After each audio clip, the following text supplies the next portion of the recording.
Welcome, and thank you for joining AFSA's Retiree webinar series, Reviewing Your Retirement Plan. My name is Christine Mealy, and I am the Retiree Outreach Coordinator at AFSA. Before I introduce John Naland, I wanted to review the format of our webinar today. John will speak for about 15 or 20 minutes, going through a number of important topics relevant to retirement benefits and questions you might want to ask yourself as you check in on your retirement plan. After John presents these topics, we'll have a question and answer period. Although we will save questions until the end, you can submit your question at any time during the presentation. To submit a question, please look for the question tab on the right-hand of your screen, the right-hand side of your screen. When you click on that tab, you'll see a box where you can type your question. Please make sure to click submit in order to send it to us. We may not be able to answer all of your questions today, but we will do our best to get to as many as possible. If you need to leave early, don't worry. We're recording the session and we'll make the video available on the AFSA website. You can find it at www.afsa.org/video. That'll be after a few days or so. So without further ado, I'm pleased to introduce our presenter, AFSA Retiree Vice President, John Naland. Well, good afternoon or good morning, wherever you are. I'm John Naland, AFSA Retiree Vice President. My main reason for being here is that I was also the Director of the Office of Retirement at State for 4 years, and I currently work at in the Foreign Service Institute with retirement training. So I have a whole lot of experience preparing employees for retirement, and we actually had 2 live presentations at AFSA headquarters in the last 2 months on that are on the AFSA website. But we also realize that once you retire, the challenges don't stop. There are issues that you need to address throughout your retirement. So we wanted to go through some of those today. And there are 25 of them listed in the 2018 AFSA Retiree Directory. And I'm going to cover about 12 of them. But please, when you have time, look at the AFSA Directory, because the front part does have some good pages of guidance.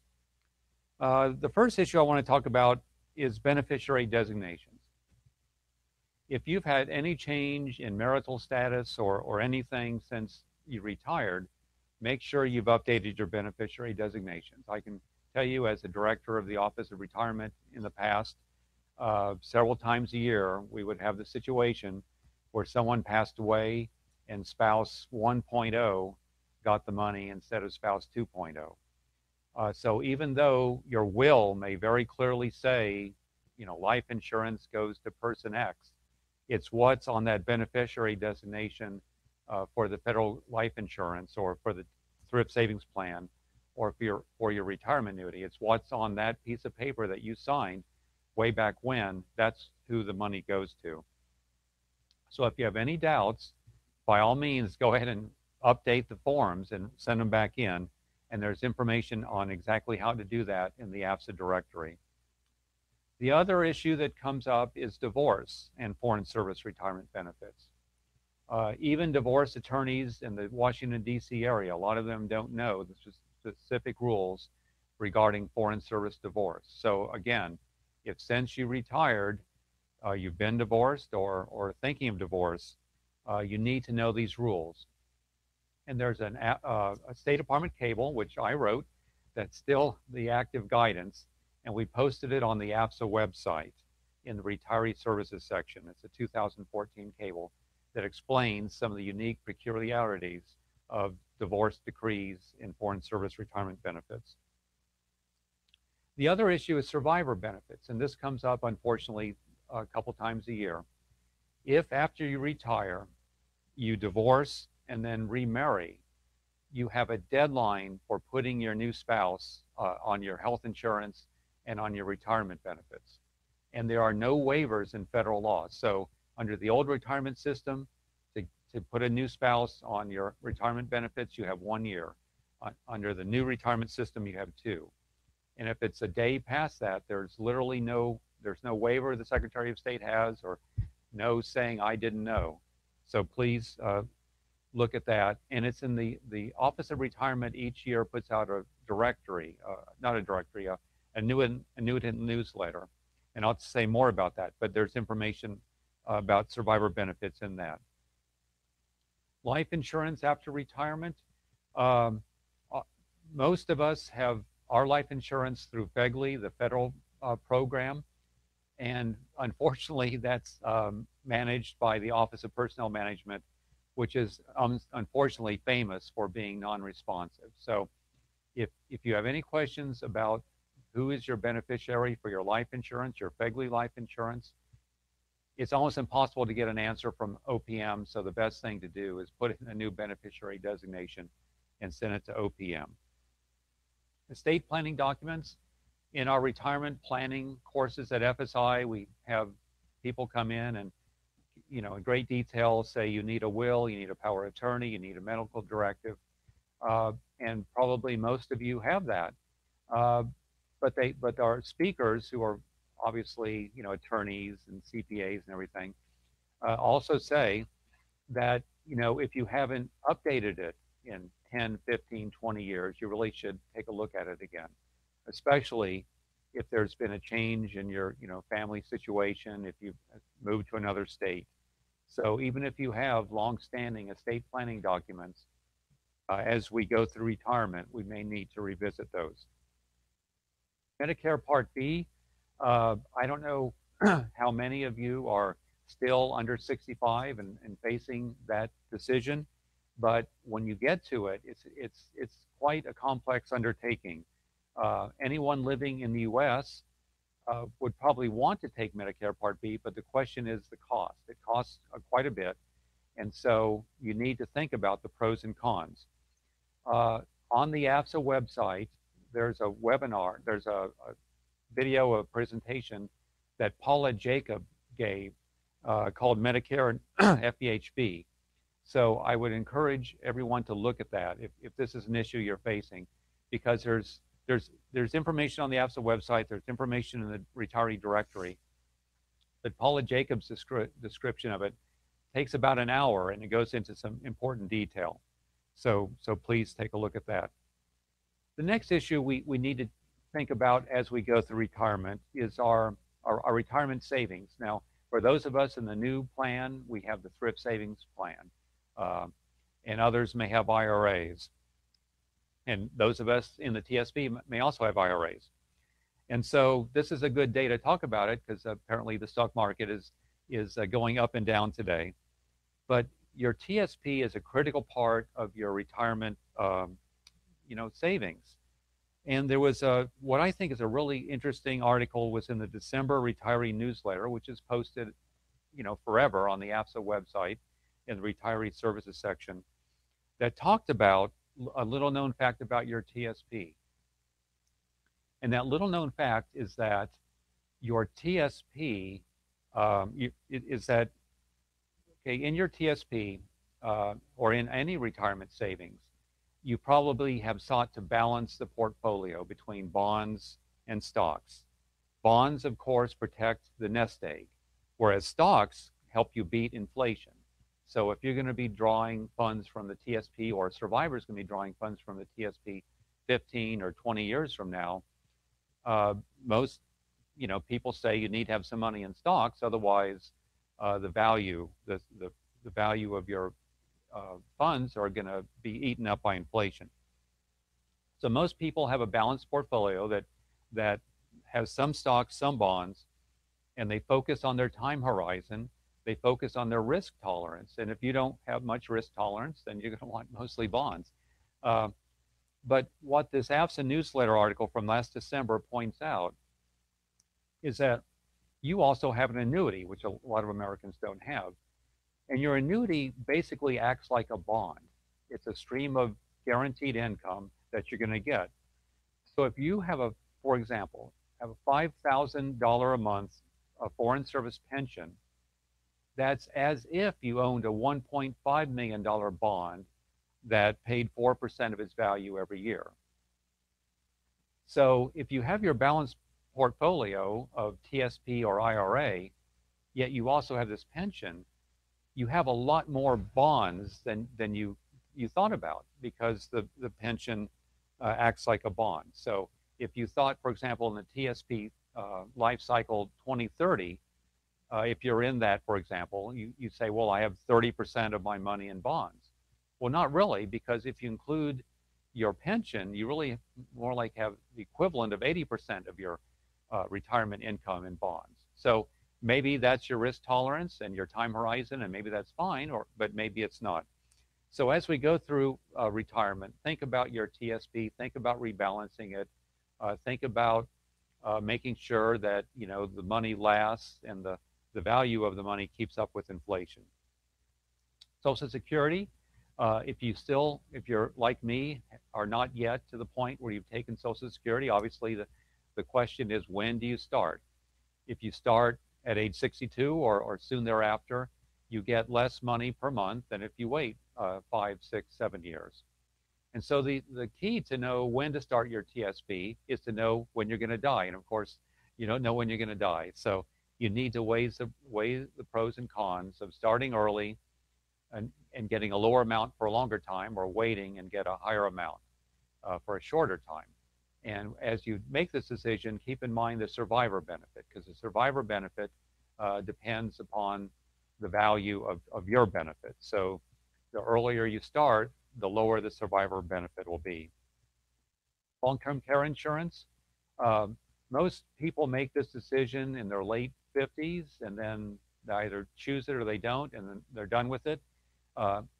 If you haven't gotten long-term care insurance, maybe you decided not to, but you should consider it. And there's information in the AFSA directory that can give you links to look into long-term care insurance.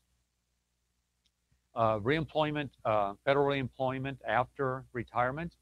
Until Secretary Tillerson came in, there was a quite active program of reemployed annuitants. Used to be called WAE, but now we call it reemployed annuitants. Secretary Tillerson cut that back dramatically. Now he's moving on. So it remains to be seen if this is going to crank back up again. Currently, if you're interested in a reemployed annuitant position, it would have to be with the FOIA, the Freedom of Information Act office, or the Office of Inspector General, or at USAID. But if under the future secretary it cranks back up, you should consider that. A couple more things, and then we'll stop for questions. Updating your annuity records. When you were an employee, you had Employee Express, and you could go in and you could see your leave and earning statement and all that stuff. As an annuitant, there's Annuitant Express. And if you haven't logged in or haven't logged in recently, I really suggest you do it, because every year the State Department, Finance Office, and the Human Resources Services Center and AFSA get a lot of inquiries from annuitants saying, hey, I need my 1099, or hey, my pension amount changed, what caused it to change? Well, if you signed up for Annuitant Express, you can log right in 24 hours a day, 365 days a year, and see, and download your 1099, see that your February annuity check changed because your health insurance, cost changed. So there's information on how to do that on page 11 of the AFSA directory. And it's worth the effort, even if you have to get a new password and all that, it's worth the effort to do that. Speaking of the AFSA directory, there's a lot of retirement information in it. And I also encourage all Foreign Service annuitants to make sure that every year around Thanksgiving, they look at the Office of Retirement's newsletter. Now, state used to mail that out, and we mailed it out to all annuitants when I was a director of retirement. The staff, wanted to save $30,000 a year by not mailing it out, and I said, you go ahead and do that after I leave. Well, I left, and so they stopped mailing it out. So now you need to go on the RNet website, and there's links to that in the AFSA directory. So about every Thanksgiving, the Office of Retirement puts out a new newsletter, and you really should go look at it, because there's a lot of good information in there. And the excuse, I didn't know about some deadline for filing for some benefit, just doesn't cut it, unfortunately. And also on the RNet website are about 300 questions and answers about retirement benefits. So again, you can send an email to the HR Services Center or to payhelp@state.gov, and wait a couple days for an answer, or you can try first the RNet website and see if the answer's there, see if the answer's in the retiree, the other information.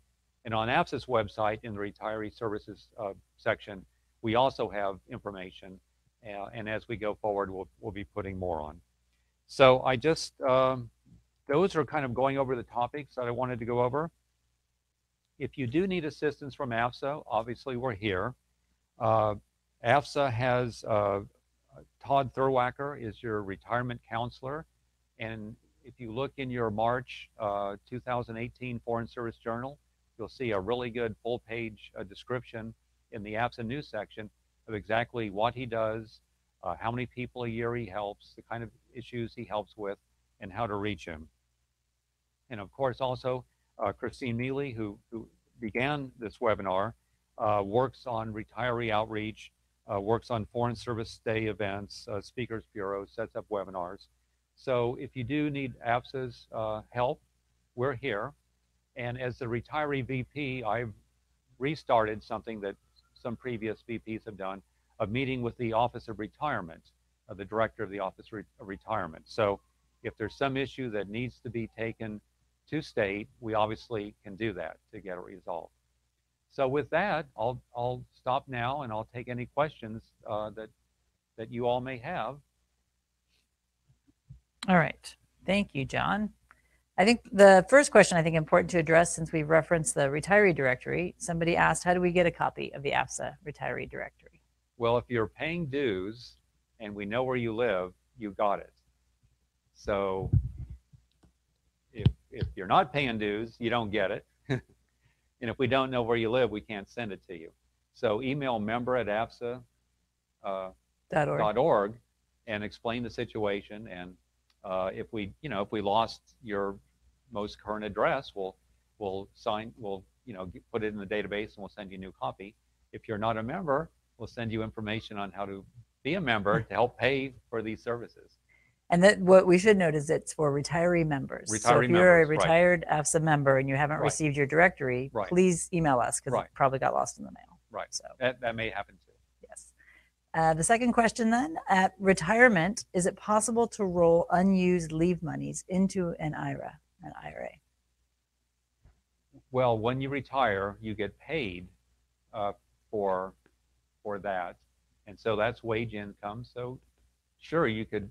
I don't know if roll is the right word. You'd have to ask a financial advisor, but certainly, you can put $6,500 or whatever you want into a traditional IRA, or depending on your income, a Roth IRA. So any wage income that you earned can go into that, and the lump sum leave payout is wage income. All right. Our next question, does AFSA have any events planned to help members interpret the new tax reform laws? Well, AFSA's put out a message about how the law does not impact us in terms of making PCS moves taxable, which there was a huge concern when the law first passed, because it does. If you're with Caterpillar and you move internationally, the value that Caterpillar, $40,000 that Caterpillar pays to send you to Brussels, that's taxable income for Caterpillar employees. But it's not for foreign service members, because there's a specific provision of the IRS code actually that exempts us. So AFSA did put out guidance that, hey, no, it doesn't impact us. But in the AFSA tax guide, which comes out in the Foreign Service Journal every February, there is information, about how the tax code impacts us. It doesn't impact us specifically, so yeah. All right, thank you. The next question, the person says, I'm retired and approaching 65 at the end of the year. Will I be contacted about Medicare Part B by either Medicare or AFSA AFSPA before my birthday? The Social Security Administration will enroll you in Medicare Part A and B. And so if you don't want Medicare Part B, you have to tell them that. And then your foreign service benefit plan, they're going to want to know if you sign up or not. So they'll pester you too, because that has a big impact on, obviously it decides who pays first, whether Medicare or your FEHB carrier.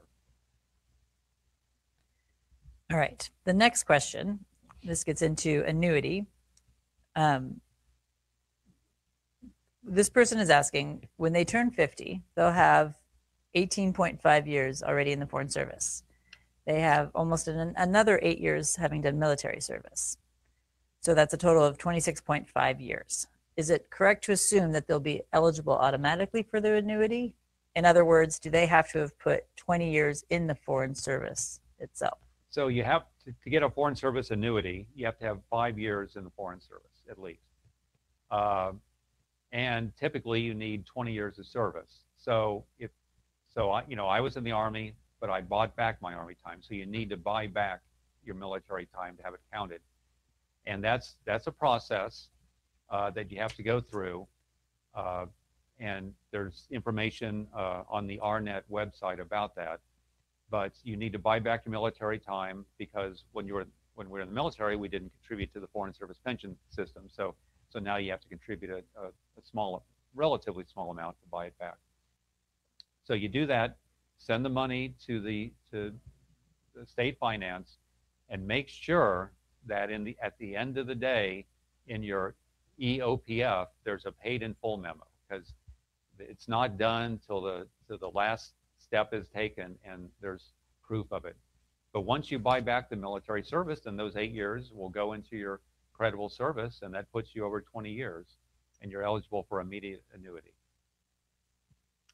Okay, now I have a couple questions here about TSP. The first is, can you cash out the TSP balance upon retirement? I don't want to try to be the TSP expert person, but certainly at retirement, you can leave the TSP alone, for a long time, or you can take a whole 3 or 4 steps with it. And one thing is to take the money out.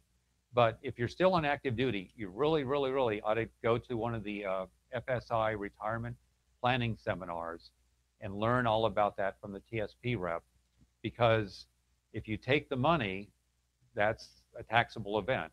Now, if you roll it over into an IRA, then that's not a taxable event. So you really need to know what you're doing, and I'm not going to try to explain it here.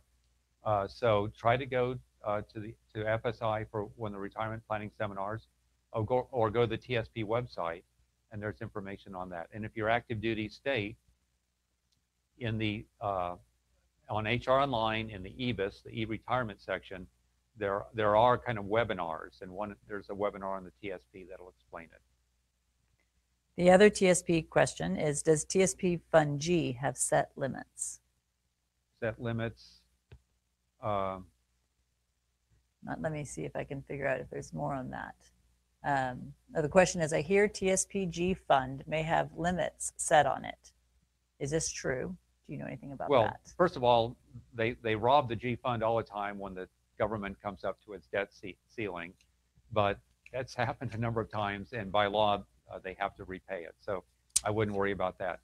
I didn't mention the various threats to retirement benefits, and one of those is the president has a proposal that would basically that would lower the rate of return of the G Fund from about 2 point whatever to almost nothing.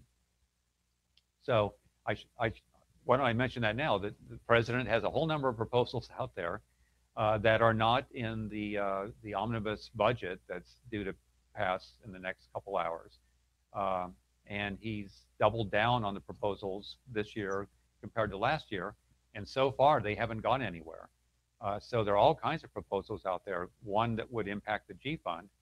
And of course, the G Fund proposal is fairly bogus, because all you have to do is move your money out of the G Fund, and you're not impacted by it.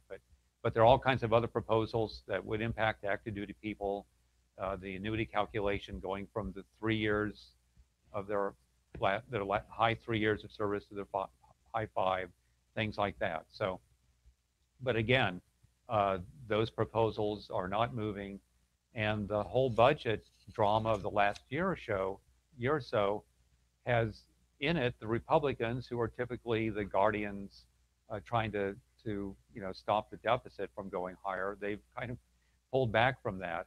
So there are lots of proposals out there to cut current and future retirement benefits, but they just haven't been moving anywhere, which is good in the last year. That actually answers Yes. one of the questions we had, so Yeah. I appreciate that. The next one we have, the person says, I'm 70 years old and retired many years ago. Is there still any life insurance in force for me through the Foreign Service Program? So in the FEGLI, the Federal Employees Group and Life Insurance Program, when you retired, there are several options. And most people, including myself, pick the option that at age 65, it becomes free, but the value drops by 75% over about 38 months. So if you retired with FEGLI life insurance and you're still paying, I mean, if it's coming out of your annuity, then you still have something.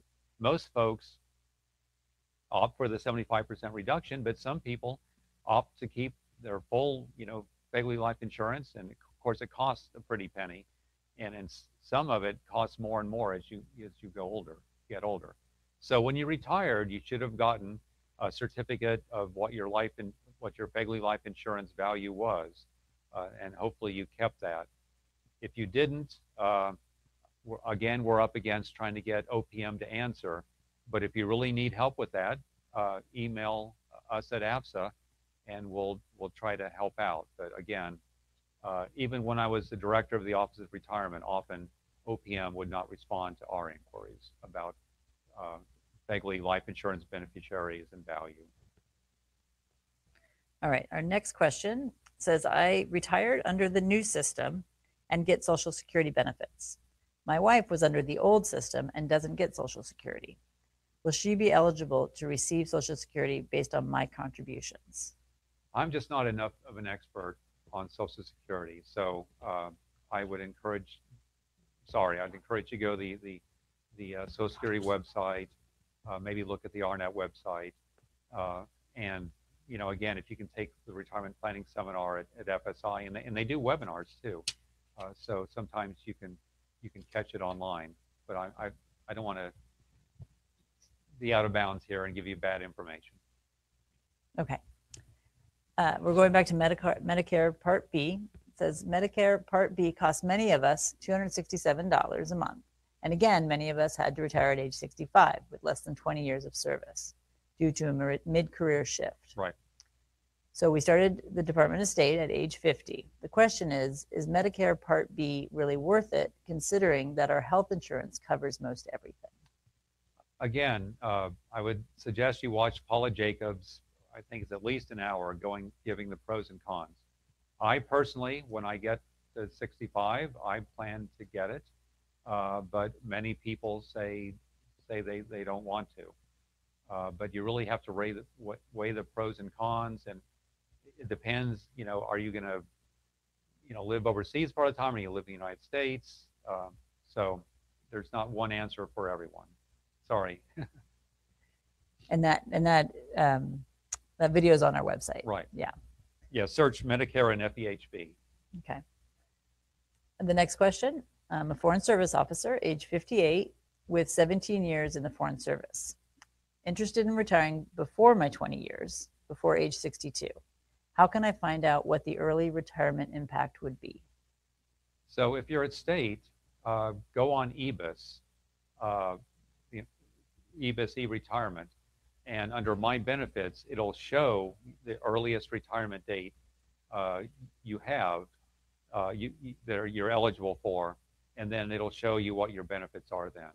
And then there's a more detailed version where you can drill down and you could give hypothetical dates, and it'll tell you what your benefit would be. So, and also, the retirement seminars at FSI cover this somewhat, and you can make an appointment to see one of your retirement counselor at the Office of Retirement. Okay. Next question is similar to one we've had before, but I think a little bit different. Can the lump sum received for unused leave be deposited in my TSP account upon retirement instead of a regular payout? No. So in your last year of service, you have the usual limit on how much you can put into your TSP. I believe it's 18,000, but whatever it is what it is. And that has to come out of your regular paycheck, while you're employed, before the day that you retire. Now, the lump sum will come 12, 14, 16 weeks later. So you should have taken out whatever you want for TSP from your regular biweekly paycheck. And, and that's, unless you retire on the, January 12th, that's, quite easy to do. You can front load your deductions. All right. Can you talk specifically about the possibility of a COLA pension elimination? Well, it's specifically proposed by the President of the United States, but that of all the proposals, that's the one that hardly anyone can believe would actually happen, because after 20 years or so, the value of your pension, given inflation, would just plummet. And so, Congress has the same, they're under a pension system, and so is the intelligence community.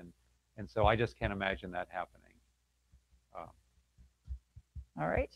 But pay your AFSA dues, because we have people up on the Hill opposing it.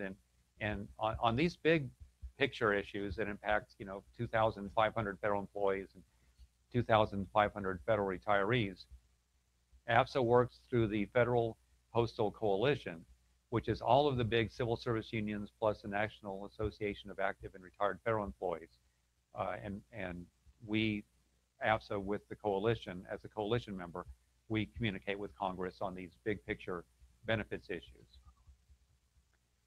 All right. Can you discuss how accrued sick leave count towards retirement date? Sure. If you have say a lot of us, ended up with a year's accrued sick leave or whatever, and that doesn't add to your so if you need 20 years of service to retire, you have to have 20 years of service. You can't have 19 years of service plus a year of sick leave. So that doesn't work. But once you get your 20 years or whatever the limit is, depending on, specifics of your case, once you, for example, you have 30 years of service, if you have a year of sick leave, your pension is calculated as though you had 31 years of service. So in practicality, a year of sick leave adds 1% to your pension, forever. And obviously it doesn't have to be just a year. If you have, 1 month or 14 months or whatever, it's calculated in. Thank you. So we actually have a follow-up to the question earlier about retiring early. How do you find out the impact of early retirement? The question was actually coming from a USAID person, and if you have a response that would be different, how they might find that out. Yeah, State Department has EBIS, USAID does not. So I would say talk to your retirement counselor at USAID, but they're not the experts that the State Department counselors are. So I suggest make an appointment with your State Department retirement counselor.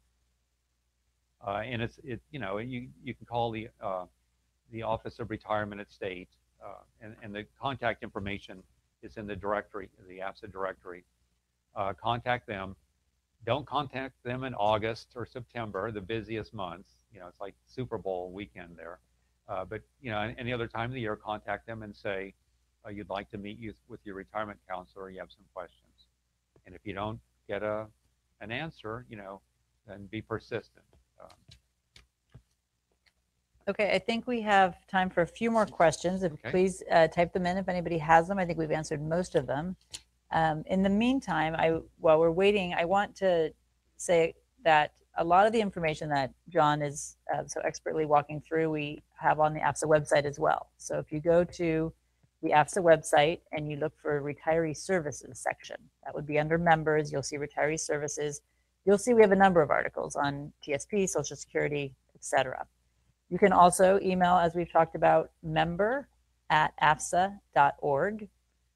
So write that down if you have a specific question.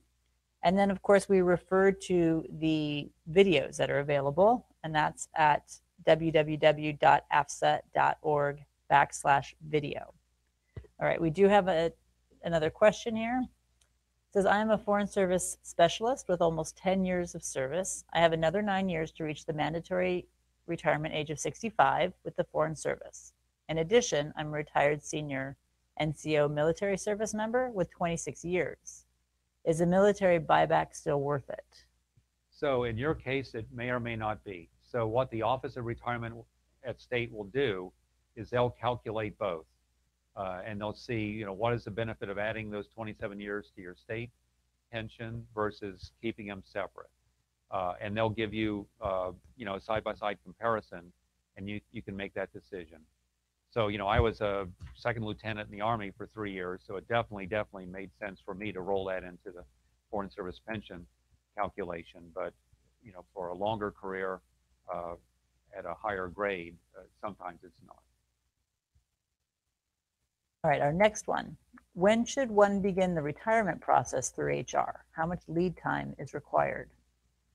So the good news is that unlike the civil service, which their files go to OPM, which is actually a cave in Boyers, Pennsylvania, the Foreign Service retirement applications are handled in-house. So the Office of Retirement in Columbia Plaza does some stuff and sends them down to the state finance office.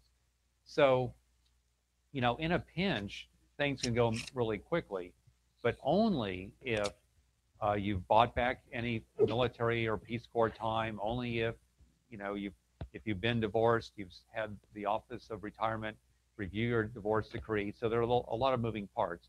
So the Office of Retirement would like to get the whole packet ready to go 90 days before. Now, if you're USAID, there's often a challenge. That agency is often challenged in getting your packet over to state on time. So if you're USAID, I'd start 180 days in advance. And then at the 90-day mark, I'd start pestering the USAID HR folks to, have you sent my retirement application to state? Because state needs to get it. But again, if you've been divorced, 5 years before you retire, you can send that divorce decree to state to look at. If you've been in the military or Peace Corps or VISTA and you want to buy that back, you can do that 15 years before you retire. So get that stuff taken care of. If you wait to 90 days, and if you were in the civil service and you're going to retire from the Foreign Service, you need to get OPM to send that money to state, and that can take a year. So, start that early. All right, we still have questions rolling in. Says from a retired FSO turning 65 this year, can I change FEHB plans during the fall open season? I don't know, Todd. Any open season? Our expert here says yes. All right. The next one says, when I retire, does the Foreign Service pay the same portion of my health benefits as when I am active duty? Yes. When you retire, currently, under current law, you'll pay the same percentage that you pay now. It'll seem like double because instead of getting a paycheck every 2 weeks, you'll get an annuity once a month. Now, of course, the president would like to change that. So, looking to the future, if we're looking at a retirement of 20, 30 years, things could change. But as of now, this is a very good benefit. All right. There's one here. It says, is it necessary to provide a divorce decree if you were divorced prior to joining the Foreign Service? If you were in the military and you were divorced and you're going to put that time into your Foreign Service annuity, then yes. but if it was way before you joined the government, then no. Okay. But when you go to retire, ask your retirement counselor just to make sure. All right. It says, is the ability to roll your TSP into your IRA and then have a one-time only rollback to TSP still viable? I don't want to try to answer that. I'd say, you know, go take the retirement course at FSI and hear the TSP presentation, or go on their website, because, you know, that's a very specific thing. I don't want to give you the wrong information on. Okay, it's time to put in any final questions. Again, while we're waiting, I want to thank John for sitting on the hot seat and being willing to answer all these questions and share the information he knows. I'll remind everybody again that this video of the webinar will be on the AFSA website. And again, there are articles on the AFSA website. And we also have, if you would like to contact AFSA with specific questions, we do have Todd, a retiree counselor, who would be available. So again, those are all resources that are available to you. We've also gotten some great feedback that people are appreciating the retiree webinar and asking if we'll continue to do them. So I think with that, Sure. John, if you just want to say the last few words. Thank everyone, you know, for tuning in. If you found this useful, and we'll put it on the website, you know, tell your fellow retirees to take a look at it. You know, and I said this when I was the director of the Office of Retirement, you know, a well-educated, you know, customer is someone who's not going to have problems, because they're not going to, you know, fail to fill out the form or do the notification or something. So thank you for tuning in, and thank you for being AFSA members, because, you know, things like this do cost money. I mean, I'm here for free, but everyone else in the room is getting paid, and the equipment costs money. So, and our advocacy on the Hill obviously costs money. So thank you for paying your dues and making all this possible.